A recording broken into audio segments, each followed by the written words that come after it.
Hi there, everyone. Namaste. I'm Jill Loftus of Nuit Astrology. Welcome to your planetary energy forecast for the week of February the 13th, 2023. Now, there are three distinct vibes that we've got to feel into this week. All right. And the first one is going to be Venus getting really close to Neptune. Now, they're both in the dreamy sign of Pisces, right? And this is where Neptune loves to be. And Venus really loves being here too, right? So it brings in that magical, artistic illusion, glamour, that type of vibe. And so you're going to start to feel this. And this is going to be kind of like a general theme throughout the week. So begin to feel into that. Know where Pisces is for you. And see how you can align your values in an inspirational way. Okay, this is really great for meditation and spiritual work. What you have to watch out for is confusion, delusion, shadow kind of Neptune, excess, right? Venus can be like, yeah, that's so great. Let's have some more of that. And so, watch that. And then at the same time, we're also going to be dealing with Sun coming together with Saturn. Now, Sun and Saturn are both in the sign of Aquarius. And whenever the Sun comes in contact with Saturn, Saturn lends a little bit of coldness and heaviness to the essence of the Sun, right? Saturn is about time and limitation and restriction. And don't hate on Saturn, right? We love the dark angel of learning because of the rules that get enforced, the structure that it brings, right? But in the sign of Aquarius, Saturn is really empowered. And so having them both come together, I really feel like is a nice, strong aspect. Now, Saturn can also bring heaviness. It can bring depression. It can bring like kind of overwhelm. But the other thing it does is crystallize, right? It crystallizes things. And so keeping hold of what you hold in your mind and what you say becomes all the more important with this contact. Now, you're going to be feeling it all week. It's going to be precise on Wednesday. But then we're also dealing with this really interesting square, which is a difficult aspect between Mercury and the nodes of the moon. The south node is in Scorpio right now, north node in Taurus. They are finishing up their move through those signs. Remember, they go backwards, so they're moving towards the lower degrees, right? They're going clockwise through the zodiac.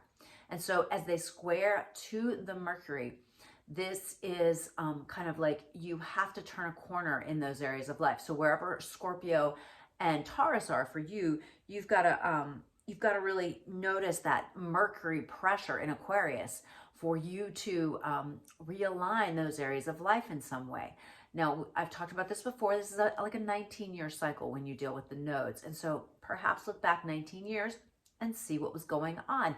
How do you need to change your thinking so that it's more in alignment and can harmonize with what's happening in your life? All right, so those are the basic tones for the week. So important to stay grounded, right? Important not to get overwhelmed with sadness or heaviness with that Sun Saturn, right? Go towards that inspirational, artistic, beautiful Venus connection with Neptune. So, make sure have time to express yourself, listen to positive music, set aside some time for creative practices, whether it's making art or, designing your garden for the spring or making an exquisite meal or whatever, however it is that you express that. And think about where Pisces is in your chart. Pisces is the deepest depths of yourself. So it's kind of like that. There's a great poem and the line is, and I can't remember who to credit, but it's like, plant your own garden and decorate your own soul instead of waiting for someone to bring you flowers. And especially this being Valentine's week, I think that's a pretty poignant thing to kind of take note of. So you do have this lovely Venus Neptune for Valentine's Day. And a nice Sagittarius moon, which is, sending nice energy over to the Jupiter. So the only thing you have to watch out for is excess, right? This could be like this excess. And especially because the next day is the Mercury square the nodes. And then the day after that is the day that's the Sun the sun and Saturn meet together. So don't go over the top for this Valentine's Day. Like, don't have way crazy expectations, this, lavish that. Make it small, romantic, gentle, and real, right? Nothing to excess, okay? I'm taking a look at my notes here. Yeah, now then on the 17th, we've got the moon moving into Capricorn. It's going to send some really nice energy over to the Uranus and Taurus, and also sextile the Neptune and Venus. This will help us have a little bit more of like a, okay, I kind of feel like I know what to do with some of the things that happened earlier in the week. I'll have a little bit more of a direction, which is nice. Mercury also has this nice sextile to Jupiter and Aries, which will add a little lift of optimism as we get towards the end of the week, and that's good. On the 18th, the sun moves into Pisces. Happy solar return to all my Pisces friends. We begin this beautiful season. The moon is going to move into Aquarius, send a lovely little beam of energy over to the Jupiter. So I like that too for kind of, again, adding a little bit of lift after the sun Saturn. And then on the 19th, there's a lot of energy. All right, we've got the Venus sending a really nice energy over to Pluto, a sextile. So remember, sextiles are just opportunities, right? It's like, oh, a little bit of luck, a little bit of something comes up. So you got to say yes to those things. So if something comes up in your, between your Pisces and Capricorn house, some kind of connection, take advantage of that beautiful connection on the 19th. The moon will square over Uranus, Taurus, but it's going to be helped out with a trine to the Mars. So, and ends the day touching Saturn as well, which can lead to a little bit of heaviness, right? The moon, Saturn, similar to the sun, Saturn, only a little bit more emotional depth. But it's a pretty interesting, energetic week, and we are really gearing up for some astrology to kind of really pick up the pace of life in our daily life and work coming up here. So stay grounded, and let's see what the tarot has to say. If you found this useful or helpful, comment below, and appreciate your support as always. Thank you so much. All right, I'll see you in the tarot. Okay, guys, hi there. Let's check it out. Check it out. Let's see what the tarot has to say about this pretty strong energy week. If you listen to my forecast the week before, I was talking about the power of conjunctions. Conjunctions are just a lot of energy, so you got to have that funnel or pathway for the energy to express itself. So we'll see. We've got two potential ways for the energy to flow here with this Isis Lotus spread. So let's see what the cards suggest we do. Keep in mind, I always post the blogs that I base these on. I write these things up and then I look at them while I'm recording. So these blogs are on the website if you ever want to check that out. Okay. All right. Here we go. The first card is the past. Okay, where are we coming from? And this is the Three of Wands. This shows that we've made some progress. All right, we're moving in the right direction. And there's a certain comfort in that, right? In like, okay, yeah, we're moving in the right direction. Now the next card is you. Oh boy. Ten of Wands. Why are you working so hard but not smart? Okay? What excess baggage are you dragging around? All right? Why are you just making it harder than it needs to be? Perhaps you could ask for some help. Perhaps you can edit your expectations. All right? So, really ponder that. How can you lighten your own load? All right, the present environment, taking care of practical things, okay? You feel responsible, you're in charge, checking the finances, making sure you've got, bread, eggs, milk, paid the bills, all those things, but you've also got a little bit of luck here. I always like the Queen of Pentacles. I always think of her as being a pretty lucky lady. All right, the way these all come together, boy, I feel like we've gotten this card a lot, is the Strength card.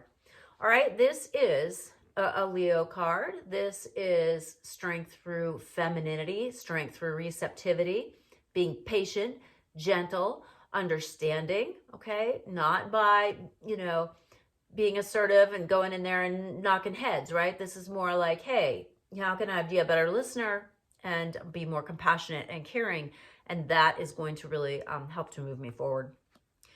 Key card of the future, the sun. We all gotta shine, baby. You gotta shine your light. You gotta be your best you. You know, just be and accept and love who you are. I like it. The opposing force is 9 of Cups. So emotional fulfillment, bounty, abundance, feeling really good. On the other side, we have the Emperor. All right, I dig both these cards. So one is a little bit more like celebratory, like, hey, look at this. I feel emotionally fulfilled. The other one is like, hey, I'm large and in charge and I need to make some decisions. All right.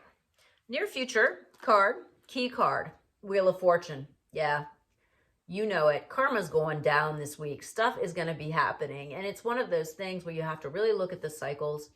Be sure to check out my blog on the 2023 astrology so that you can look at and see, you know, all the things that are shifting. We're experiencing a 19-year cycle, a 7-year cycle, a 30-year cycle, right? There's a lot of cycles that are kind of coming to a culmination here. So the seeds have been planted and then things are unfolding. And if you don't like what you're getting, you need to plant a different garden, right? All right. Modifiers for Wheel of Fortune. On one side, we've got the Star. All right. This is healing. This is helping. This is, you know, picking up the pieces again. This is renewed optimism and hope. Over on the Emperor side, we have the World. This is an assurance of success. This is like whatever it is that you want. Yeah, that's coming your way. These are really nice cards.